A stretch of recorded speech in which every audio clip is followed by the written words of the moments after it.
off to the west. That's where they're going to be starting from in turns 3 and 4. I believe the lights are out around the track. All eyes on the 43 of Caden Petty as they bring him around. Green flag in the air. We're going racing, folks. As they tiptoe around turns 1 and 2, slippery out there, but Daniel Preston in the 6-inch goes around down the backstretch. Daniel Preston sends it around. We'll see if that brings out the yellow or if we keep going. That turns the lead over to the 59B of Brianna Witschke. And right behind her will be the 95 of Jeff Markert coming in second. And then here comes the 3 of Gilbert Perez picking up third. The yellow flag comes out. Yellow blinking lights around the track will slow them down. I'm not sure if that means we have 1 lap complete or if we'll get a complete restart here. So everybody's eyes will be on the number 6 to see where he goes. If he jumps back up to the front or... Oh no! I see a black flag.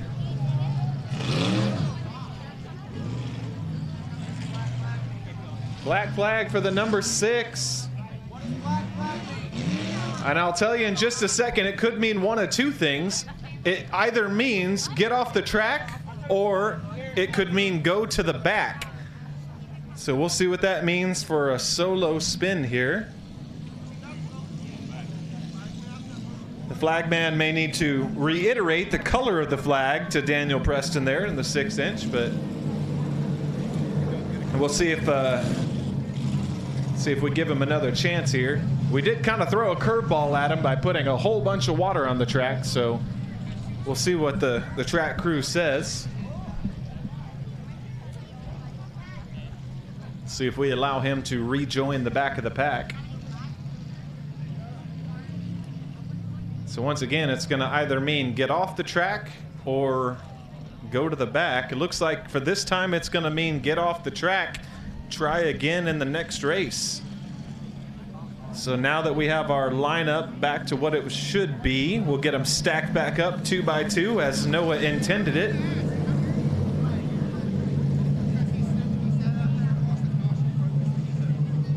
Once again, the 59B, Brianna Witschke, coming back to I-37 after a few years. Good to have Brianna back. She's in control of this race. So she'll start in the first position and everybody else behind her. The lights are out, so she can start at any time. Looks like she took off right before turn 3. So green flag in the air for the 59B. But here comes the 3 of Gilbert Perez, the 3rd. Like I said, keep an eye on him. He's a fast competitor and also proving it here at I-37. He knows how to get around a racetrack, folks.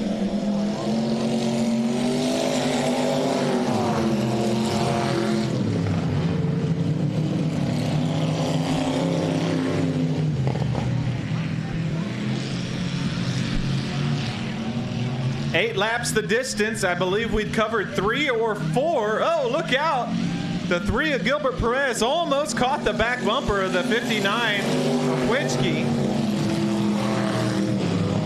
They want to be very careful there because as they saw with Daniel Preston in the 6 machine, one spin will send you off the track. We don't want anybody spinning around here. Clean racing. Halfway, that means 4 laps complete, 4 more to go. Gilbert Perez doing all he can to try to get around the 59 of Witschke. So far unsuccessful, but he's still right there, right on her back bumper. Oh, Gilbert going way high in turn 3. Loses a little bit of time, but maintains his 2nd position. We'll see if he can catch back up before the end of this race. 3 more laps to go.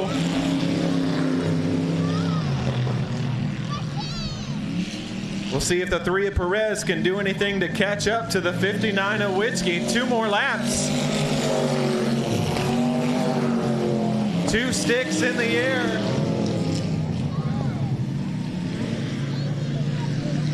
The 95 of Jeff Markert firmly in control of third position. The white flag being brought out now for the 59 of Witschke. One more lap to go.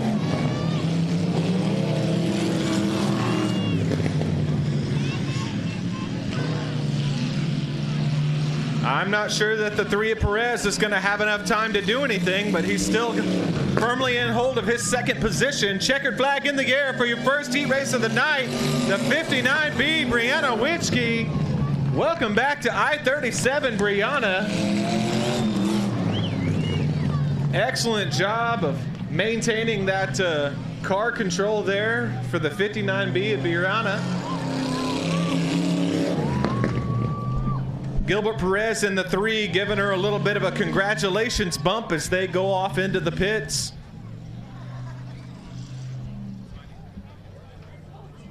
Caden Petty in the 43, bringing it in 4th, and that'll put Daniel Preston back to 5th. We'll see what that does for the for the main race, the feature race later on tonight. But we got another group of E-Mods coming at you, coming down the chute. Give them a wave, folks. One of the only times they can see you. There goes the 131 of Derringer Nesloni, followed by the 23F of JC Fitch. Inside row 2 will be the 04 of Cooper Koliba, followed by the 6 of Brad Waddups. And bringing up the rear will be the 2D of Kimsey Davis. Like I said, we threw them a little bit of a curveball. This will be the first time they're seeing the track after we put a bunch of water on it, so we'll see what they do with it. But the 131 of Derringer Nesloni on the pole, coming back to I-37. Looks like we're not sure of where we're supposed to start there. We'll give them one more time around the track.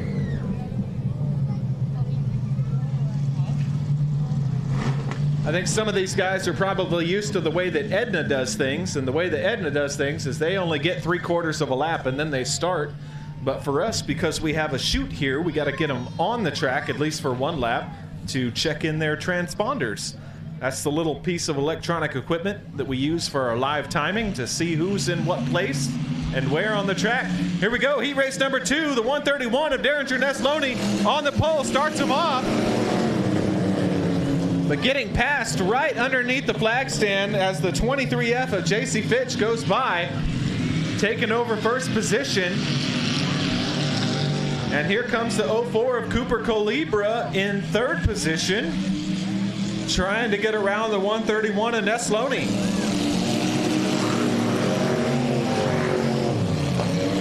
Oh, the 23F goes sideways there, and the 04 Cooper Calibra spins around, goes the wrong direction. I don't know how the 23F of JC Fitch held on to that, but they're going the right direction around the track. But we bring out the yellow.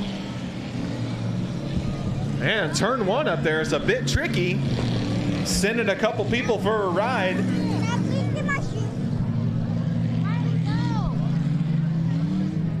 Just be careful, watch your hand, okay? We'll see what order our race team here puts them in.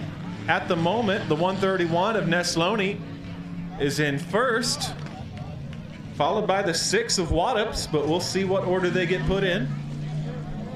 Race control getting them set into the right order.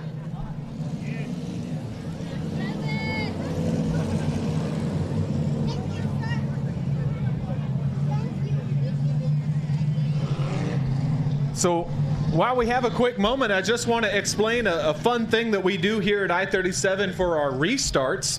I believe this will be the same for all of the classes tonight, but on our restarts, when the yellow blinky light goes out around the track, that means that the racer that's in 1st place can start that race at any time. So the rest of the competitors have to be on their toes and ready to go as soon as those yellow blinky lights go out. So the lights are out now. Derringer Nesloni holds them up all the way through turn 4, but finally takes off.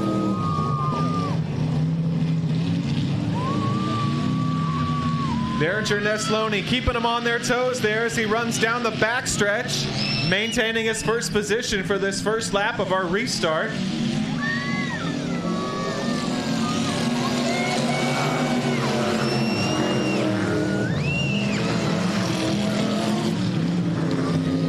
Cooper Koliba maintaining second position now with the number 6 of Brad Wattups in third.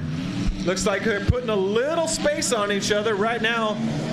No battles going on around the track. It's follow the leader.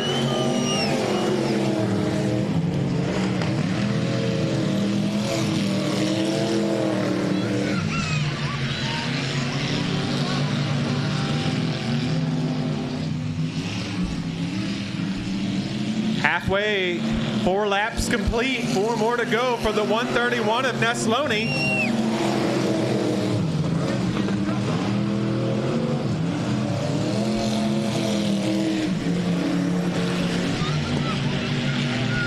Now a battle for the lead starting to heat up. The 04 of Koliba starting to creep up to the back bumper of the 131 of Nesloni.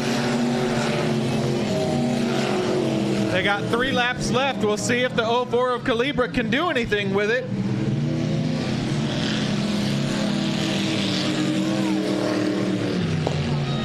Looks like Nesloni put a little bit more distance on the 04 machine. 2 more laps, 2 laps to go.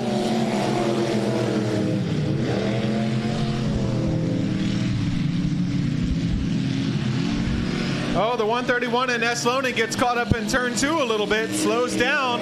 We'll see if he left the door open for the 04 of Koliba. Here they come, white flag, white flag. 1 more lap to go. The 23F of Fitch got caught up a little bit in turn 3. Here comes the 04 of Koliba, passing the 131 of Nesloni. Nesloni diving down low. A last lap pass for the lead. The 04 of Koliba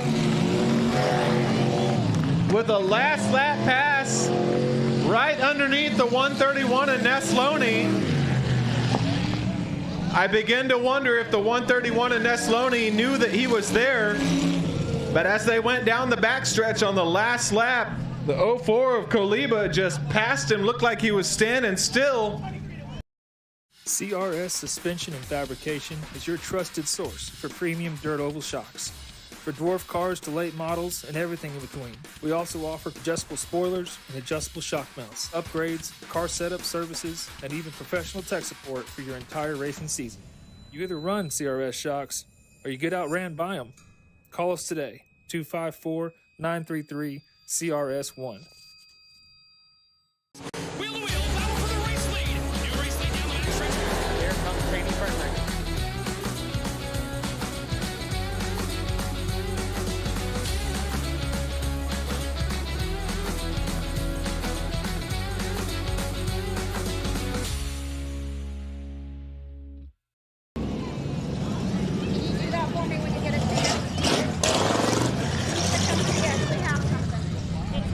All right, a quick announcement before we get started with this race. If you're in the audience and your name is Timothy Hitchcock, go see the front office where you got your wristband. They have something of yours.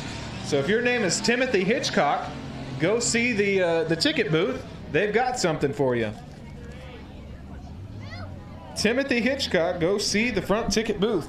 All right, B Factory Stocks heat race number 1 looks like this. The 12X starting on the pole, that's going to be Daniel Ralston. Outside of him will be the 13 of Jet Johnson. Inside row 2, the 75 of Jerry Miller. Outside row 2 will be the brand new number 98 for Ronnie Schoenfeld, that bright orange car. Inside row 3 will be the 174 of Michaela Trimble. Outside row 3 will be the 29 of Jason Gordon. Inside row 4, the 15 of Daniel Lopez. Daniel Lopez having a victory under his belt. And bringing up the rear will be the 55 of Chris Clark. So keep your eye on the 15 of Daniel Lopez starting in the back there. We'll see what he can do with it. Green flag flies. We're going heat racing with your beginner factory stocks. Oh, the 12X of Daniel goes way high in turn 1, loses his top position to the 75 of Jerry Miller. And here comes the 13 of Johnson, taking the low line around turns 3 and 4. Gonna be a battle to the flag stand. Give it to the 75 of Jerry Miller for the first lap.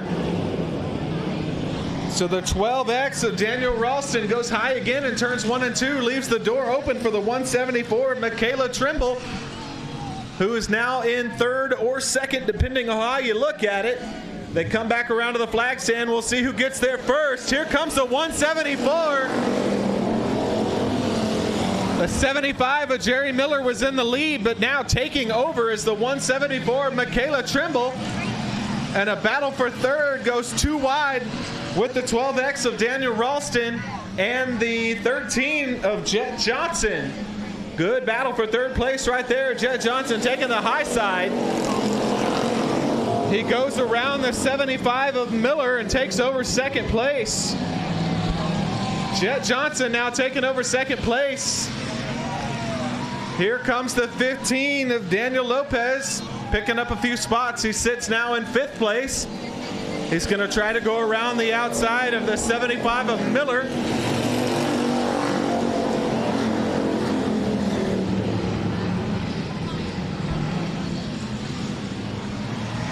Oh, Chris Clark goes around in turn 2, but he goes the right direction.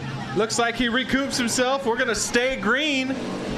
The 174 of Michaela Trimble. Oh, no! We got one stuck up here in the front stretch wall. That's the 13 of Johnson. Probably going to have some right front tire damage. Johnson stuck right up here on the front stretch wall, goes too high in turn 4 and tries to drag down the wall, but not enough horsepower to do it.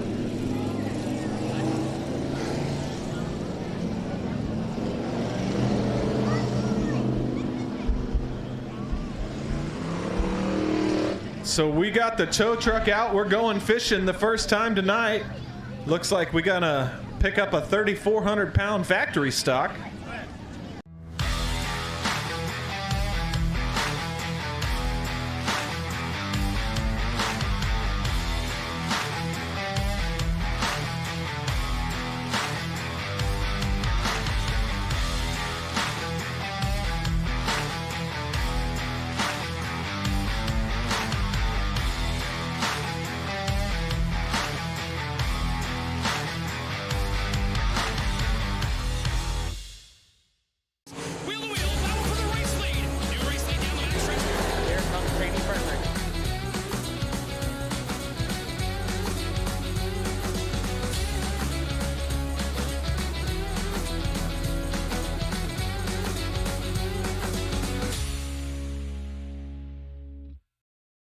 Stock guys, just looking to get some more seat time. It's definitely a tough thing out there. Number one, it's a tricky racetrack, but number two, driving on dirt like this is not like your normal commute to back and forth from work. It's definitely some tricky business, so give these guys a little bit of a break if you would. Learning how to drive on a dirt track is it's definitely tough.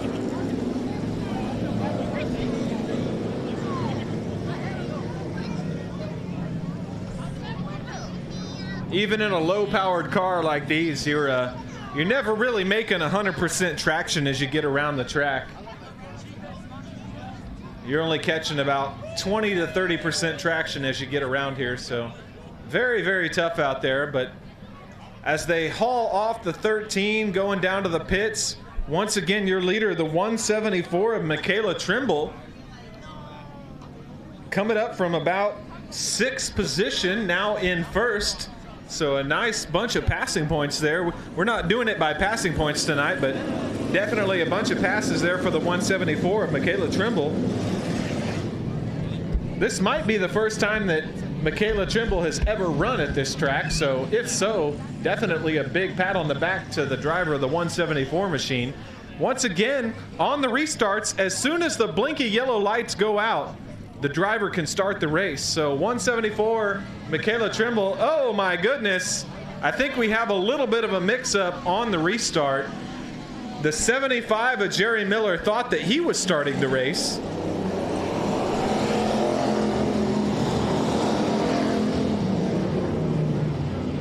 Looks like Jerry Miller tried to jump the start a little bit there. Unsuccessful, so we'll see what our race control does on that one. We'll see if we get a full restart or if we send the 75 back to the back of the pack. But definitely did not have control of the start of this race, the 75 of Jerry Miller, so not sure what he was thinking there. Maybe we'll get an interview with him later to find out. Probably not, but we could always hope.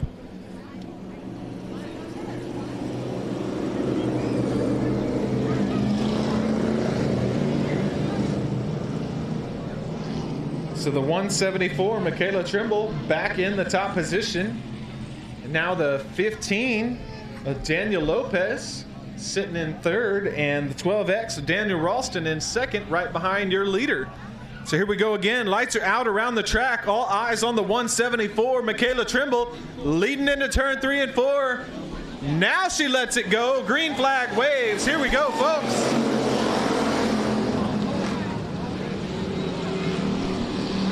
Keeping these boys on their toes. Oh, the 15 of Daniel Lopez getting way high in turn 1 and 2, dropping a bunch of spots, leaving second position open, way open now for the 12X of Daniel Ralston. The 75 of Jerry Miller now back up to third position. We'll see if he hangs on to it, but he goes way high in turns 1 and 2 now, leaving the door open for the 29 of Jason Gordon. Jason Gordon now takes over third as they go into turns 3 and 4. 2 more laps, 2 laps to go for your leader, the 174 of Michaela Trimble.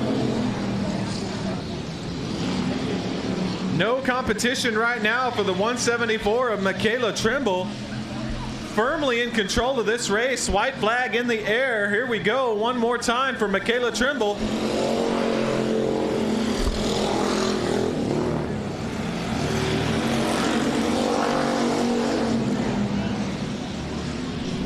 The only battle on the track right now is for fourth position between the 15 of Lopez and the 75 of Miller.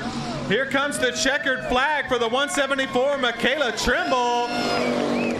And coming in second, the 12X of Ralston. Third, the 29 of Jason Gordon. I couldn't tell who got fourth. It was either the 15 or the 75. Followed by the 98 of Ronnie Schoenfeld.